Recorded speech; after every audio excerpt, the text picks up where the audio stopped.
Grazie.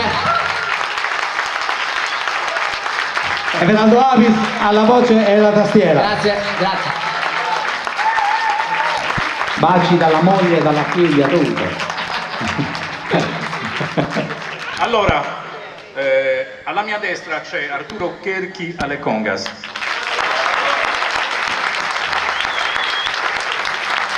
Alla mia destra, un po' più destra, alle timbales e canto, Giorgio Cadelano. Al centro Massimo Piu, alla batteria.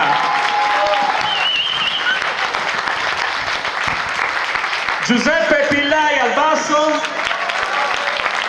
Questo signore ha la fortuna di avere una nipote che da poco, con un gruppo sardo tutto femminile, è andata a fare un video con Laura Pausini. Un applauso per i sardi che vanno avanti. E poi Everaldo Avis alle tastiere. Grazie.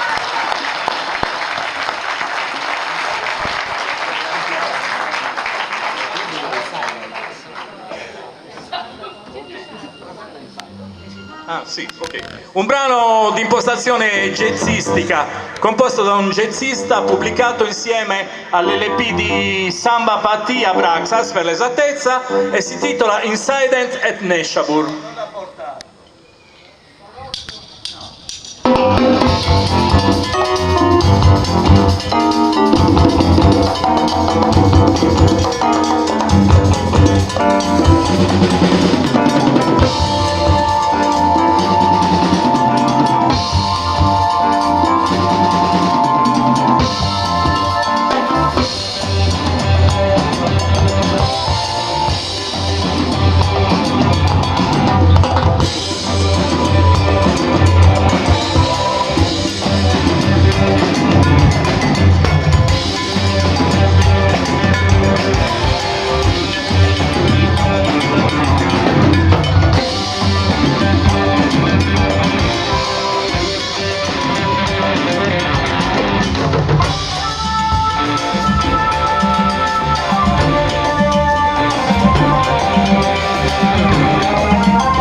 Allora.